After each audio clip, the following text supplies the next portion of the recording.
Olá, viajantes da estrada do autoconhecimento.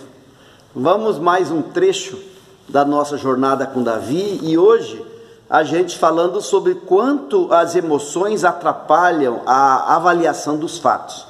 Não sei se você já percebeu, mas vez ou outra na história de Davi e na estrada do autoconhecimento, a gente toca na temática das emoções. As emoções, elas são como tempero de comida. Uma comida sem emoção, uma comida sem tempero, né? É uma comida sem graça, mas uma comida com tempero exagerado é uma comida prejudicada. E é uma comida muitas vezes prejudicável. Para uma pessoa doente, a comida, ela muitas vezes é o mais insossa possível. E a gente sempre tem uma carga muito forte do tempero nos fatos da vida, que vem a partir das emoções, e isso atrapalha a gente fazer uma avaliação das coisas. Nós estamos caminhando na estrada com Davi, no momento em que o rei Saul recebe a notícia que Davi foi visto em Nobe. Ele recebe uma notícia, e ele recebe a notícia que o sacerdote Aimeleque, ele deu alimento para Davi, ele consultou a Deus em nome de Davi, ele deu uma espada para Davi, e aí Doeg, ele dá essa informação para o rei, e o rei fica bravo e manda chamar todo mundo, manda recolher os sacerdotes de Nobe, e o nosso trecho de hoje fala sobre isso. 1 Samuel capítulo 22, e eu vou ler do 14 ao 19. Respondeu Aimeleque ao rei e disse: E quem entre todos os teus servos há tão fiel como Davi, o genro do rei, chefe da tua guarda pessoal e honrado na tua casa? Acaso não é de hoje que consulto a Deus em seu favor? Não, jamais impute o rei coisa nenhuma a seu servo, nem a toda a casa de meu pai, pois o teu servo de nada soube de tudo isso, nem muito, nem pouco.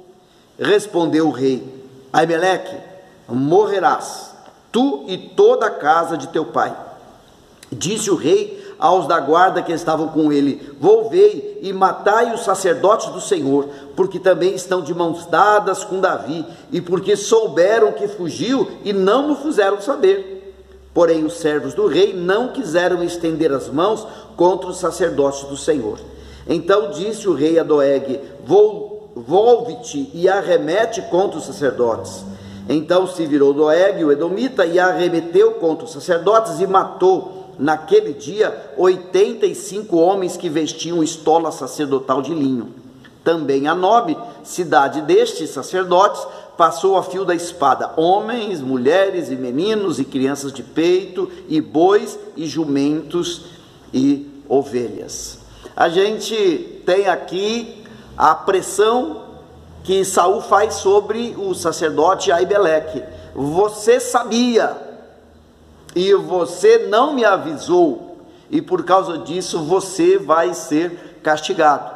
E aí o que Aimeleque faz? Aimeleque apresenta ao rei os fatos. Ele diz: rei, Davi é um oficial do reino. Fato. Davi é genro do rei. Fato. Davi é capitão da guarda. Fato.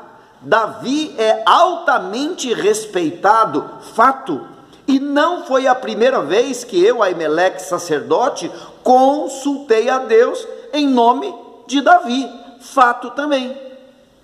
E diz a frase que contra fatos não há argumentos. Tudo aquilo que Aimeleque apresentou eram fatos comprovados. Comprovados. Sabe, em nossa vida, nós precisamos aprender a entender a evidência dos fatos. E quantos problemas se agravam porque nós não damos atenção adequada às evidências. Pense comigo. O seu pai morreu de câncer no estômago.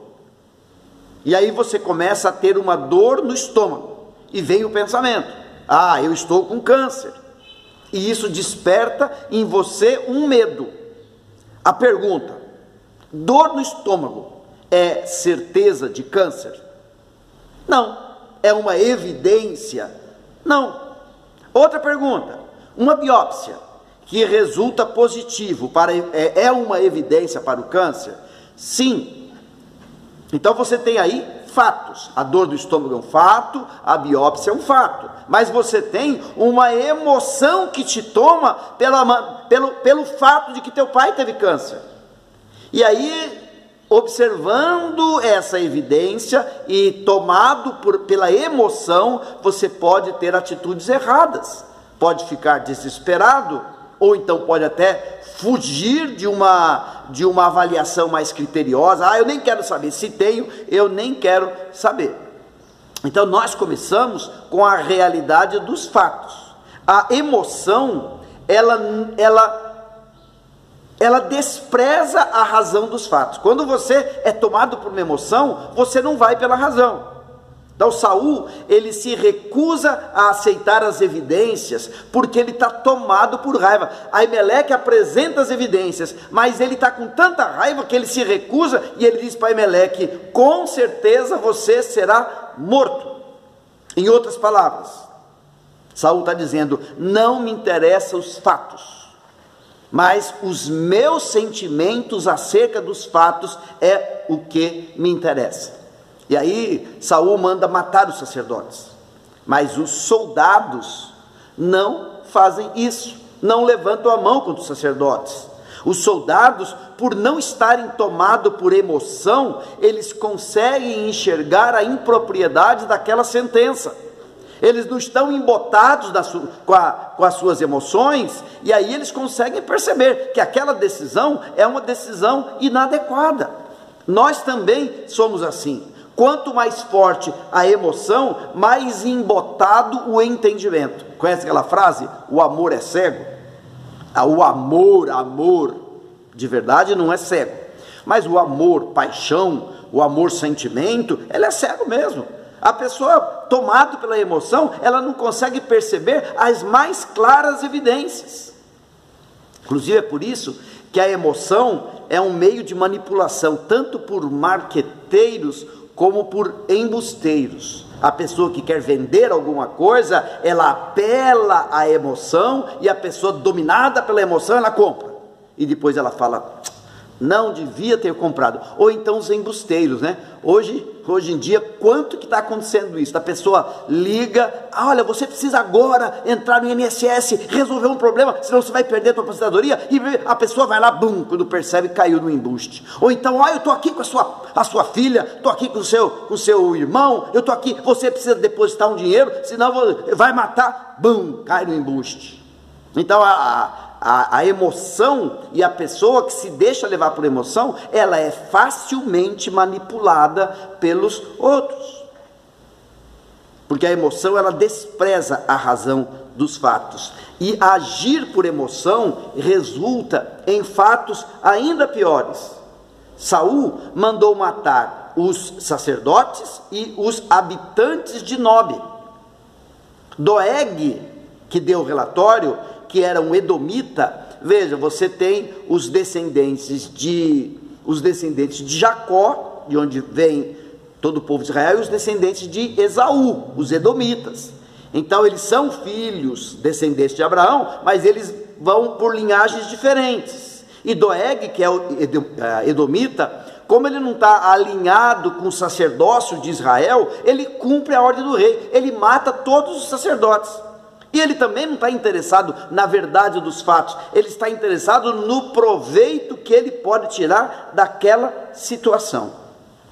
Sempre que nós agimos por emoção, nós pioramos a situação. Observe quantos conflitos domésticos são gerados por fortes emoções. Um pequeno problema suscita uma emoção, e ao invés da pessoa ir para a razão e trabalhar aquilo, ela é dominada pela emoção, e o pequeno problema se torna um grande problema, né? Nós não encontramos na emoção razões sólidas para a ação.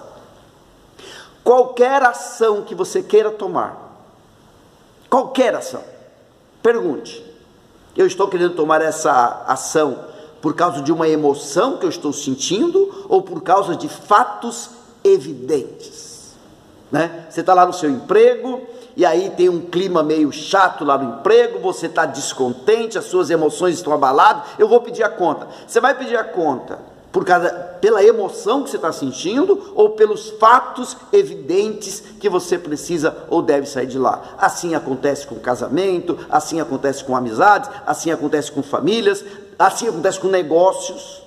A emoção não oferece razões sólidas para a ação. Querido, uma pessoa madura, ela é cuidadosa na avaliação dos fatos e na liberação das emoções. Eu gosto muito daquele conselho de Tiago, que diz: se alguém tem falta de sabedoria, peça a Deus. Peça. E a gente precisa de sabedoria para controlar as emoções, para avaliar os fatos e tomar as decisões acertadas. Que bom que a gente pode clamar a Deus e Deus nos oferece da sua sabedoria. Deus te abençoe, que a sua caminhada não seja como um prato sem tempero ou um prato carregado de tempero, mas a sua caminhada seja como um prato com o tempero na medida certa, que torna a vida muito mais saborosa. Deus te abençoe, até o nosso próximo encontro.